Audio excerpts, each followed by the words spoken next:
നമസ്തേ, എല്ലാവർക്കും ദേവി കൃപ ലിറ്റിൽ വേൾഡിലേക്ക് സ്വാഗതം. ഇന്ന് ഞാൻ എന്താ പറയുക, ദേവി മഹാത്മ്യത്തിൻ്റെ ചാൻഡിയാണ് ചെയ്യുന്നത്. അപ്പോൾ ഓൾറെഡി ഞാൻ ദേവി മഹാത്മ്യം എങ്ങനെ ചാൻഡ് ചെയ്യണമെന്ന് പറഞ്ഞിരുന്നു. അതുപോലെ തന്നെ അതിൻ്റെ ദേവി മഹാത്മ്യത്തിൻ്റെ അർഗളം, കീലകം, ദേവി കവചം ഇത്രയും മീനിങ്ങും പറഞ്ഞിരുന്നു. അപ്പോൾ ഞാൻ മനസ്സിലാക്കിയെടുത്തോളം യൂട്യൂബിൽ ഇഷ്ടംപോലെ ചാനൽസ് ഉണ്ടല്ലോ, അപ്പോൾ അതിലെല്ലാം ലൈൻ ബൈ ലൈനാണ് വായിച്ച് പറയുന്നത്. അപ്പോഴും നമുക്ക് ആ ഒരു അധ്യായത്തിൻ്റെ കഥ ഒട്ടും മനസ്സിലാക്കാൻ പറ്റുന്നില്ല. അപ്പം ഞാൻ ഇന്ന് ചെയ്യുന്നത് അധ്യായം 1 വായിക്കാൻ. നിങ്ങൾക്കറിയാലോ, ഞാൻ ഈ ബുക്കാണ് ഞാൻ ചാൻഡ് ചെയ്യാൻ എടുക്കാറ്. കാരണം ഇതിലൊരു മിസ്റ്റേക്കും ഇല്ല, ഇതിൽ മീനിങ് ഒന്നുമില്ല കേട്ടോ. ഇത് ജസ്റ്റ് ഇങ്ങനെ ശ്ലോകം മാത്രമേ ഉള്ളൂ. അപ്പോൾ ഞാനിപ്പോൾ ചെയ്യുന്നത് എന്താണെന്ന് വെച്ചാൽ, ഞാനിത് ഇന്നിപ്പോൾ 1ാമത്തെ അധ്യായം ആണ് ചാൻഡ് ചെയ്യുന്നത്. അപ്പോൾ 1ാമത്തെ അധ്യായം ചാൻഡ് ചെയ്തിട്ട് ഞാൻ 1ാമത്തെ അധ്യായം ചാൻഡ് ചെയ്യാൻ ഇപ്പോൾ നിങ്ങൾക്ക് അറിയാലോ, മീൻസ് വേറെ ചാനലുകളിലും ഉണ്ട്. അപ്പം ഞാൻ ഇന്ന് വിചാരിക്കണത് ചാൻഡിങ്ങും 1ാമത്തെ അധ്യായം മൊത്തം കഥയും കൂടി ആകുമ്പോൾ ഒരുപാട് സമയം എടുക്കും. അപ്പം ഞാൻ 1ാമത്തെ അധ്യായത്തിൻ്റെ നിങ്ങൾക്ക് ബുക്ക് ഉണ്ടെങ്കിൽ നിങ്ങൾക്ക് വായിക്കാവുന്നതേ ഉള്ളൂ. അപ്പം അത് നിങ്ങൾ വായിക്കാൻ ഞാൻ ആ പ്രഥമ ചരിത്രത്തിൻ്റെ കഥയായിട്ട് ഞാൻ നിങ്ങൾക്ക് പറഞ്ഞുതരാം. അങ്ങനെ ആണെങ്കിൽ നിങ്ങൾക്ക് കുറച്ചും കൂടി ആ അധ്യായം വായിക്കുമ്പോൾ ഇതാണ് 1ാമത്തെ അധ്യായത്തിലെ അതിൻ്റെ ഒരു എന്താ പറയുക സംഗ്രഹം എന്ന് നിങ്ങൾക്ക് മനസ്സിലാവും. അപ്പോൾ അതുകൊണ്ടാണ് ഞാൻ ഈ ഒരു രീതിയിൽ ചെയ്യാമെന്ന് വിചാരിച്ചത്. അങ്ങനെ ഞാൻ നോക്കിയപ്പോൾ യൂട്യൂബ് ചാനലുകളിലൊന്നും അങ്ങനെ കൊടുത്തിട്ടില്ല. അവർ ഒരു ലൈൻ വായിക്കും, അതിൻ്റെ മീനിങ് പറയും, അങ്ങനെയാണ്. പക്ഷെ അപ്പോഴും നമുക്ക് ആ ഒരു ഫസ്റ്റത്തെ അധ്യായത്തിലോ, അല്ലെങ്കിൽ ഇത് 13 അധ്യായങ്ങളുണ്ടല്ലോ, 13 അധ്യായങ്ങളിലെയും ഓരോ ഇതിലും എന്താണ് പറയുന്നത്, എന്താണ് ദേവിയെക്കുറിച്ച് പറയുന്നത്, അല്ലെങ്കിൽ എന്താണ് ദേവി മഹാത്മ്യം എന്ന് മനസ്സിലാക്കാൻ പറ്റുന്നില്ല. അപ്പം ഞാൻ ചെയ്യുന്നത് ഈ ആദ്യം ഞാൻ വിചാരിച്ചു ലൈൻ ബൈ ലൈൻ വായിച്ച് മീനിങ് പറയാമെന്ന്. അപ്പം എനിക്ക് തോന്നി അതല്ല കുറച്ചും കൂടി നല്ലതെന്ന്. അപ്പം ഞങ്ങൾ കുറച്ച് പേരായിട്ട് സംസാരിച്ചപ്പോൾ അവരും പറഞ്ഞു ഓരോ അധ്യായത്തിലെയും ഞങ്ങൾക്ക് വായിക്കുമ്പോൾ ഈ അധ്യായത്തിൽ ഇതാണ് കഥ എന്ന് ഞങ്ങൾക്ക് മനസ്സിലാക്കി തന്നാൽ മതി. അതുകൊണ്ട് ഞാൻ ഇപ്പം ദേവി മഹാത്മ്യം ചാൻഡ് ചെയ്യാതെ ഓരോ അധ്യായങ്ങളിൽ ഓരോ ദിവസമായിട്ട് കഥ പറയുകയാണ്. ഓക്കെ, അപ്പോൾ എല്ലാവരും ഇത് കഥ കേട്ടിട്ട് നിങ്ങളിത് വായിക്കുമ്പോൾ കുറച്ചും കൂടി മനസ്സിലാവും എന്നുള്ള വിശ്വാസത്തോടു കൂടി അമ്മയിലെല്ലാം സകലതും ദേവിയിൽ അർപ്പിച്ചുകൊണ്ട് ഞാൻ ദേവി മഹാത്മ്യത്തിലെ ആദ്യത്തെ അധ്യായത്തിലെ കഥ പറയുകയാണ് കേട്ടോ.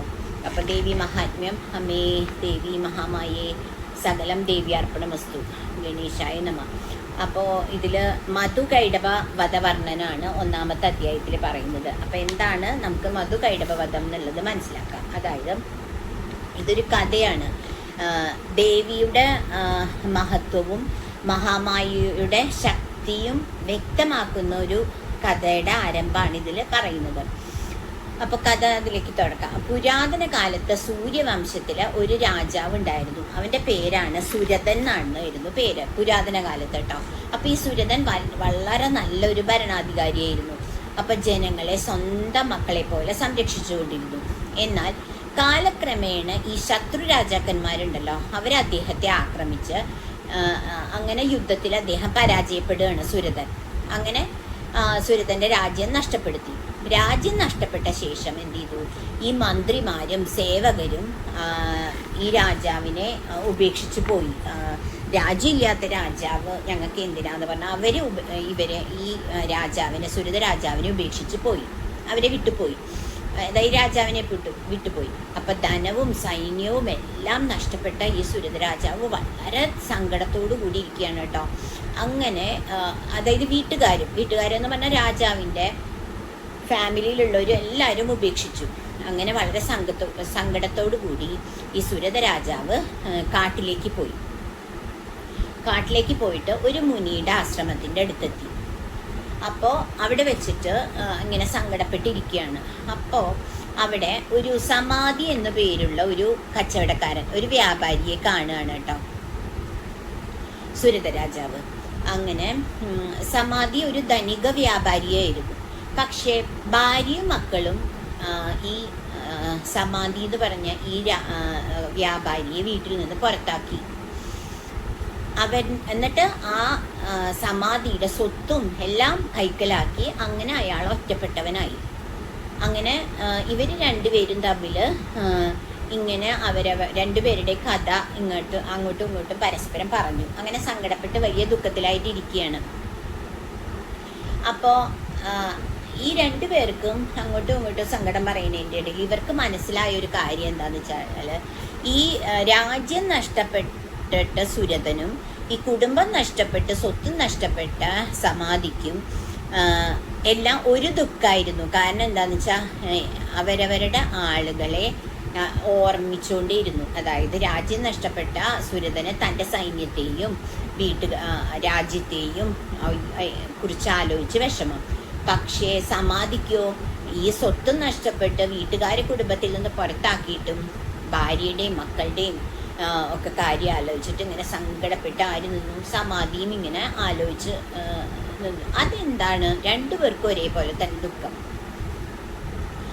അപ്പോൾ അവർ പറയാണ്, നമ്മളെ ഇത്രയും വേദനിപ്പിച്ചവരോട് നമ്മൾക്ക് എങ്ങനെയാ ഇങ്ങനെ സ്നേഹം തോന്നണേന്ന് ഇവരിങ്ങനെ സങ്കടപ്പെട്ട് അങ്ങോട്ടും ഇങ്ങോട്ടും പറയാണ്. അങ്ങനെ ഈ ആശ്രമത്തിലെത്തി എന്ന് പറഞ്ഞില്ലേ, അത് സുമേധ മുനിയുടെ ആശ്രമത്തിലേക്കാണ് എത്തിയത്. അപ്പോൾ അവിടുത്തെ മഹർഷിയെ അവർ സമീപിച്ചു. എന്നിട്ട് അവർ ചോദിക്കുകയാണ്, സ്വാമി, എല്ലാം നഷ്ടപ്പെട്ടിട്ടും ഞങ്ങൾക്ക് അവയോടുള്ള സ്നേഹം വിട്ടുകളയാൻ കഴിയുന്നില്ല. എന്തുകൊണ്ടാണ് അത് ഞങ്ങൾക്ക് മനസ്സിലാവുന്നില്ല. അപ്പോൾ സുമേധ മുനിയുടെ ഉപദേശം എന്താണെന്ന് വെച്ചാൽ പറയണത്, മഹാമായയുടെ ശക്തി എന്ന് സുമേധ മുനി പറയുകയാണ്. ഇത് ദേവിയുടെ ശക്തി കൊണ്ടാണ് ഇങ്ങനെ നിങ്ങൾക്ക്, എന്നിട്ട് മഹാമായയുടെ ശക്തി കൊണ്ടാണ് നിങ്ങൾക്ക് ഇപ്പോഴും ആ ഒരു സ്നേഹം അവരോട് തോന്നുന്നത്. ഇത് സാധാരണ കാര്യമല്ല, ഇത് ദേവിയുടെ മായയാണ്, മഹാമായയാണ്. ഈ മഹാമായ യോഗത്തിലെ എല്ലാ ജീവികളെയും തമ്മിൽ ബന്ധിപ്പിക്കുന്നു, കണക്ട് ചെയ്യിക്കുന്നു എന്ന്. ജ്ഞാനികളെയും അജ്ഞാനികളെയും ഒരുപോലെ ഇത് ബാധിക്കുന്നു. അങ്ങനെ ഈ മുനി പറയാണ്. എന്നിട്ട് പറയാണ്, ഈ ദേവിയാണ് ലോകത്തെ സൃഷ്ടിക്കുന്നതും സംരക്ഷിക്കുന്നതും അതുപോലെ തന്നെ സംഹരിക്കുന്നതും. ആ ദേവിയുടെ മായയാണ് എല്ലാവരെയും തമ്മിൽ കണക്ട് ചെയ്യിക്കുന്നത്. അപ്പോൾ എന്നിട്ട് പറയാണ്, ഞാൻ നിങ്ങളോട് ദേവിയുടെ മഹത്വം വിശദീകരിക്കാൻ ഒരു കഥ പറഞ്ഞു തരാമെന്ന് പറയണം. അങ്ങനെ ആ പറയുന്ന കഥയാണ് ഒരു പുരാതന കഥ പറയണം. ആ കഥയാണ് ഈ മധുകൈടഭ അസുരന്റെ കഥ. അതാണ് ഇവിടെ ദേവി മഹാത്മ്യത്തിൽ 1-ാമത്തെ അധ്യായം എന്ന് പറയുന്നത്. അതായത് സൃഷ്ടിയുടെ ആരംഭത്തിൽ എന്താണ്, മഹാപ്രളയമായിരിക്കും. ആ പ്രളയത്തിൽ വിഷ്ണു ഭഗവാൻ നല്ല ആഴത്തിലുള്ള ഒരു യോഗനിദ്രയിലായിരുന്നു. അദ്ദേഹത്തിൻ്റെ കർണപടലം എന്ന് വെച്ചാൽ ചെവിയുടെ മാലിന്യത്തിൽ നിന്ന് 2 അസുരന്മാർ ജനിച്ചു, മധുവും കൈടഭനും. അവർ വളരെ ശക്തരായിരുന്നു. അങ്ങനെ അവർ മഹാവിഷ്ണുവിൻ്റെ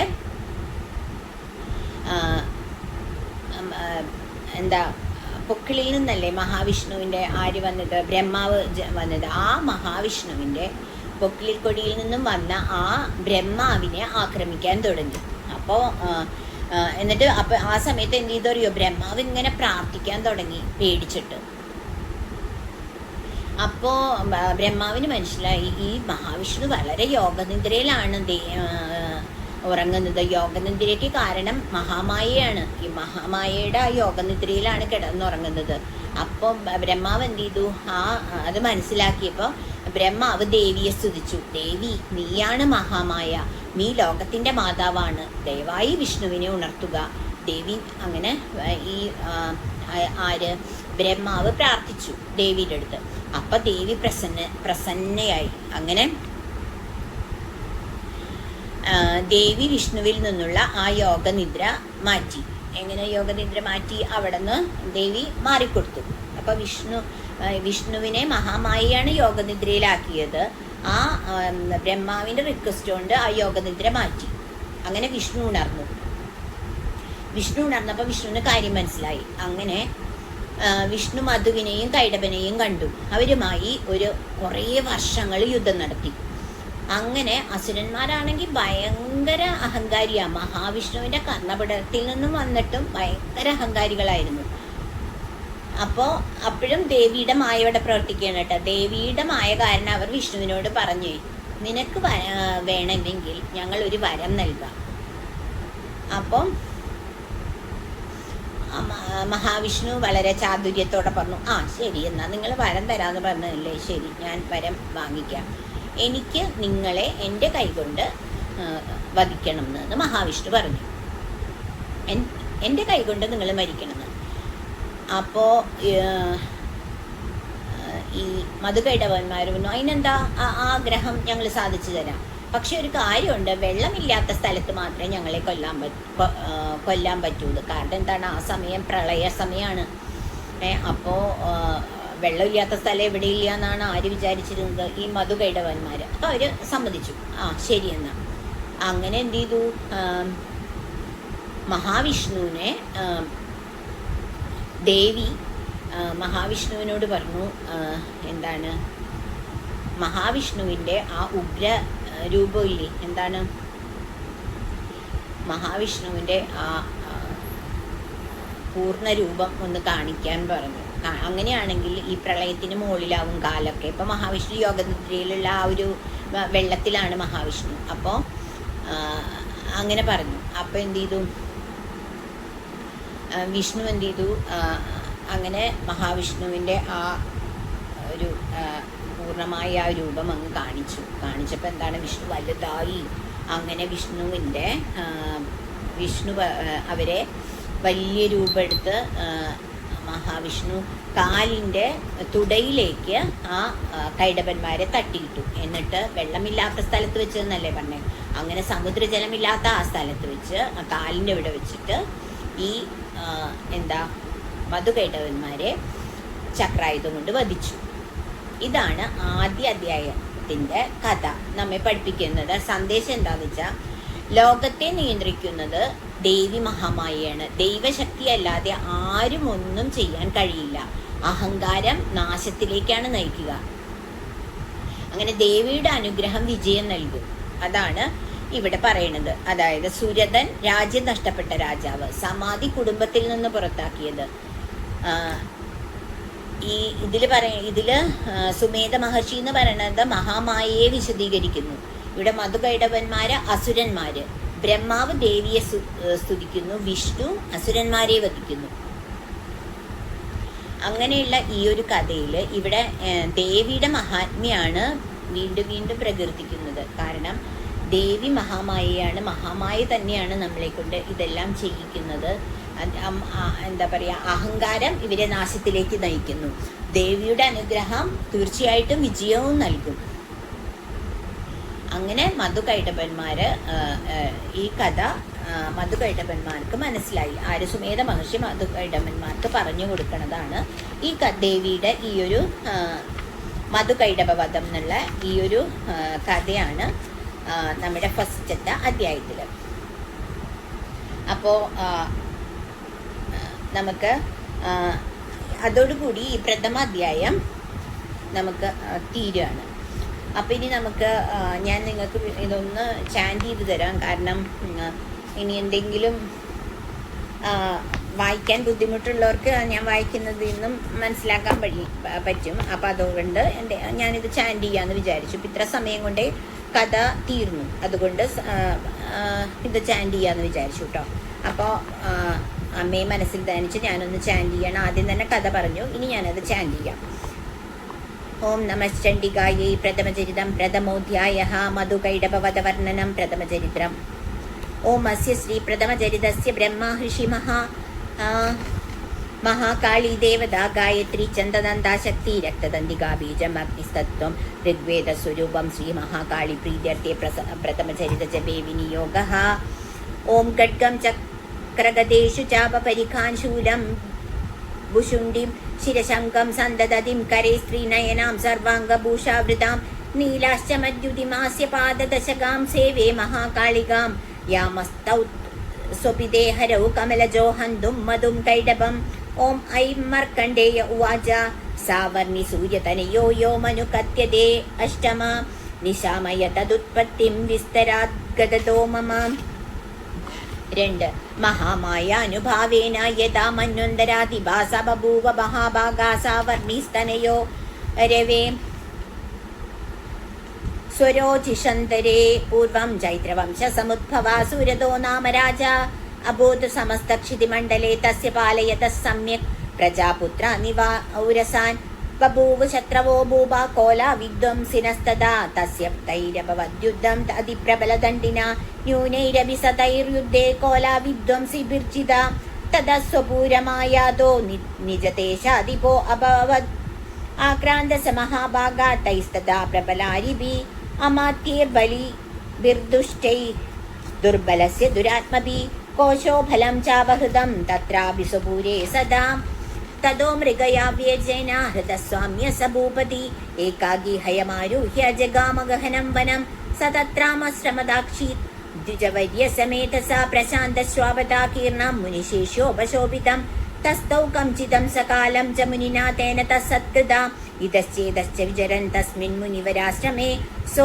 അചിന്തയത് തദാ തത്രാ മമത്വാകൃഷ്ടചേതനാം മത്പൂർവൈ പാലിതം പൂർവം മയാ ഹീനം പുരം ഹി തത് മദ്വൃത്തൈസ്തരൈ സദ്വൃത്തൈ ധർമ്മദ പാല്യതേന വാ ന ജാനേ സപ്രധാനോ മേ ശൂരഹസ്തി സദാമദാ മമ വൈരിവശം യാദാ കാൻ ഭോഗാനുപലപ്സ്യതേ യേ മമാനുഗതാ നിത്യം പ്രസാദതന ഭോജനൈ അനുവൃത്തിം ധ്രുവം തേ അദ്യ കുർവന്ത്യജ്ഞമഹീവൃതാം അസ്യ മൃഗ്വയശീലസ്തൈ കുർവദ്വി സതതം വ്യയം സഞ്ചിതസോ അതീവ് ദുഃഖേനാക്ഷയം കോശോ ഗമിഷ്യതി ഏതച്ചാന്യച്ച സതതം ചിന്തയാമാസ പാർത്ഥിവ തത്ര വിപ്രാശ്രമാഭ്യാസ്യേ വൈശ്യമേകം സദർശജ സപുഷ്ടസ്തേന കസ്ത്വം ഭോ ഹേതുശ്ചാഗമനോ സപൃഷ്ടസ്തേന കസ്ത്വം ഭോ ഹേതുശ്ചാഗമനേ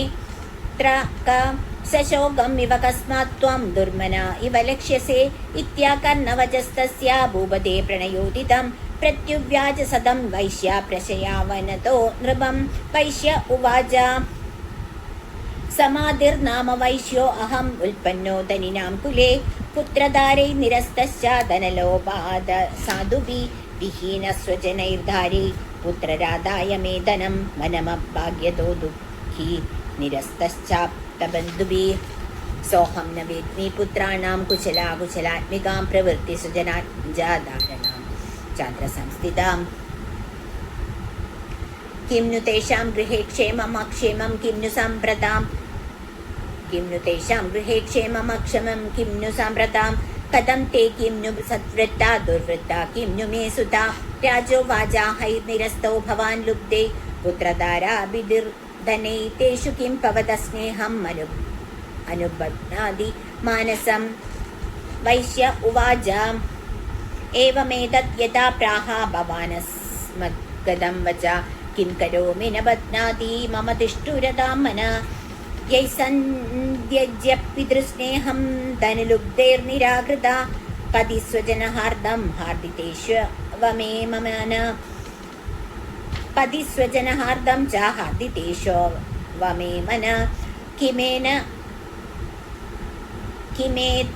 किमेतन्नाभिजानामि जानन्नपि महामते यत्प्रेम प्रवणं चित्तं विगुणेष्वपि बन्धुषु त्वेषां कृते मे निःश्वासो दौर्मनस्यं च जायते करोमि किं यन्न मना तेषु प्रतीषु निष्ठुरम् मार्कण्डेय उवाच तदस्तौ सहितौ विप्रतं मुनिं समुपस्थितौ समाधिर्नाम वैश्यो असौ स च पार्थिवसत्तमा कृत्वा तौ यथा न्यायं यथार्हं तेन संविदम् उपविष्टौ कदा काश्चित् चक्रतुर्वैश्यपार्थिवौ राजोवाच भगवं स्वामहं प्रष्टुम् इच्छामि गं वदस्व तत् दुःखाय यन्मे मनसा स्वचित्ताय तदां विना मम त्वं गतराज्यस्य राज्याङ्गेष्वखिलेष्वपि जानतोऽपि यदाज्ञस्य किमेतन्मुनिसत्तमा अयं च कृता पुत्रैर्धार्यवृत्तैस्ततोचिता स्वजनेन च सन्त्यक्ता तेषु हार्दि तथा प्रीतिम् एवमेष तदाहं च द्यावपुरपित्रन्दुःखितौ दृष्टदोषेऽपि विषये मम त्वाकृष्टमानसौ തത്കിമേതന്മഹാഭാഗാ യന്മോഹോ ജ്ഞാനിനോരപി മമാസ്യ ച ഭവേതേഷ്യാ വിവേകാന്ത്യസ്യ മൂഢത. ഋഷിരുവാച ജ്ഞാനമസ്തി സമസ്തസ്യ ജന്തോർവിഷയഗോചരേ വിഷയാശ്ച മഹാഭാഗാ യാന്തി ചൈവം പൃഥക് പൃഥക് ദിവാന്താ പ്രാണിന കേചിത് രാത്രിവന്താസ്തദാ അപരേ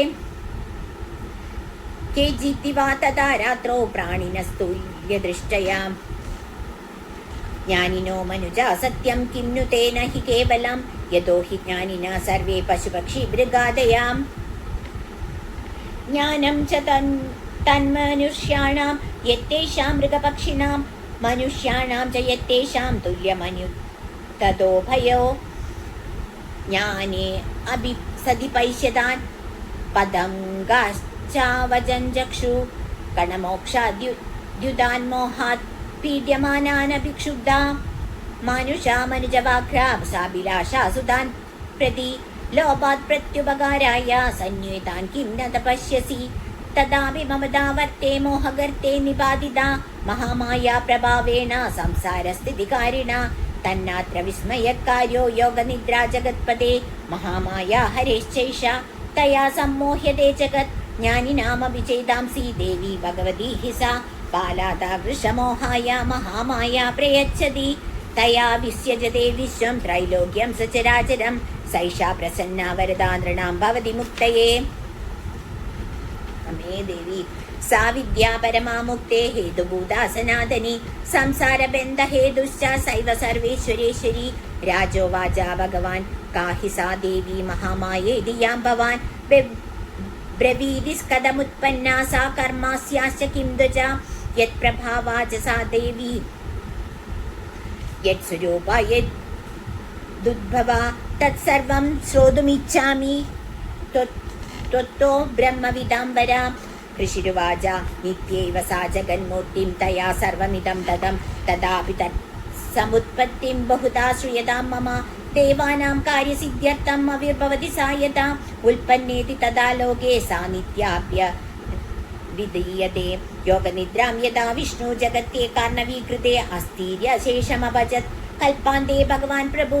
തദാ ദ്വാവസുരൗ ഘോരൗ വിഖ്യാതൗ മധുകൈടഭൗ വിഷ്ണുകർമ്മലോദ്ഭൂതൗ ഹന്തും ബ്രഹ്മാണമുദ്യതൗ.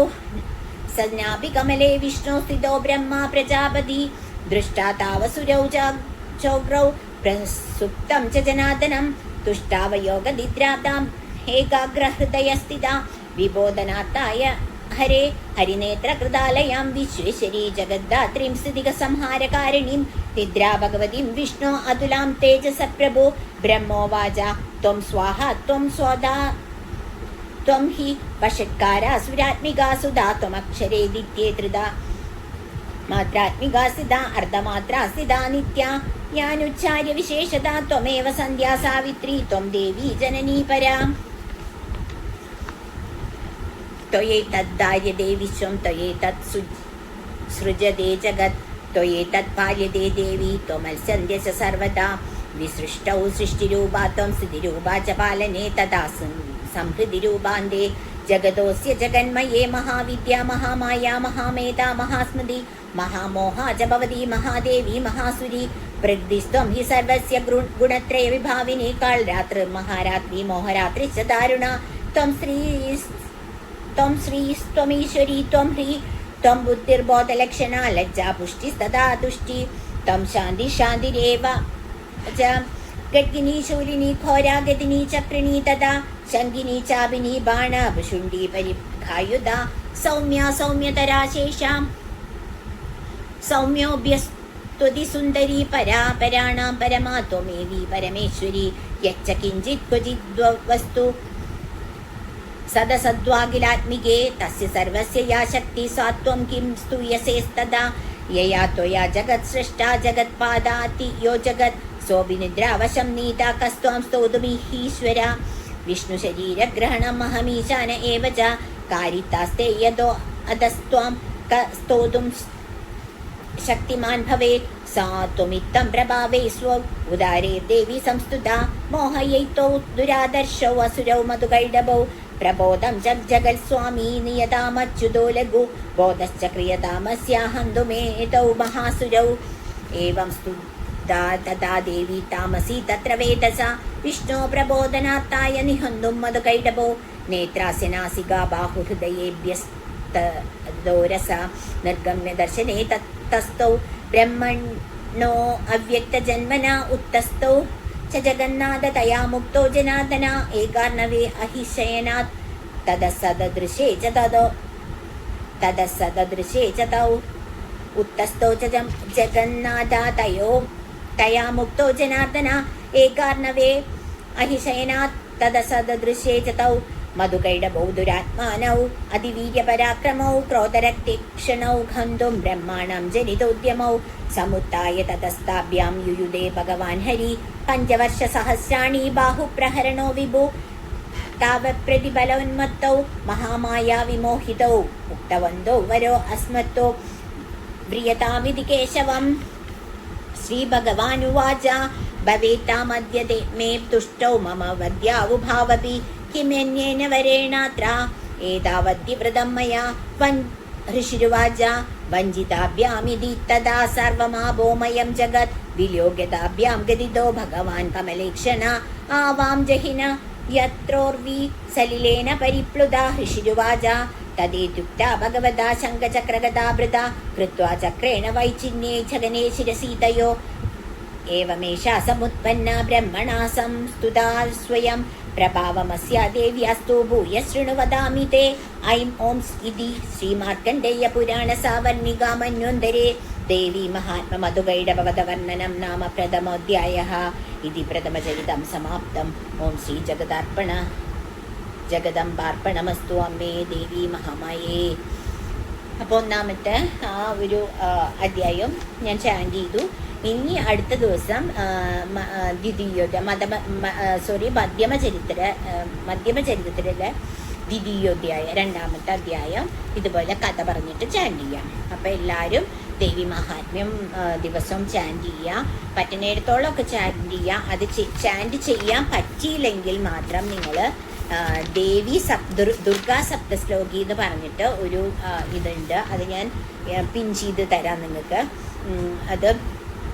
അപ്പോൾ അത് ദിവസവും വായിക്കുക, അത് വളരെ ഐശ്വര്യമുള്ളതാണ്. അത് വായിച്ചു കഴിഞ്ഞാൽ പറയുന്നത് ദേവി മഹാത്മ്യത്തിന് ഈക്വലാണ് എന്നാണ്. അപ്പോൾ കഴിവതും ദേവി മഹാത്മ്യവും അതുപോലെ തന്നെ ലളിത സഹസ്രനാമവും എല്ലാം ചാൻറ്റ് ചെയ്ത് ദേവിയുടെ എല്ലാ അനുഗ്രഹങ്ങളും നിങ്ങൾക്ക് ഉണ്ടാവട്ടെ. അതുപോലെ തന്നെ എല്ലാവർക്കും നല്ലത് ചെയ്യാനുള്ള എല്ലാ ബ്ലെസ്സിങ്സും ദേവി നൽകട്ടെ എന്ന ദേവിയുടെ അടുത്ത് പ്രാർത്ഥിച്ചുകൊണ്ട് സർവം ദേവ്യാർപ്പണമസ്തു. അപ്പോൾ എല്ലാവരും ഈ ചാനൽ കാണുക, സബ്സ്ക്രൈബ് ചെയ്യുക, ഷെയർ ചെയ്യുക. അപ്പോൾ അടുത്ത രണ്ടാമത്തെ അധ്യായത്തിൻ്റെ മീനിങ്ങായിട്ട് അടുത്ത ദിവസം വരാം. നന്ദി, നമസ്കാരം.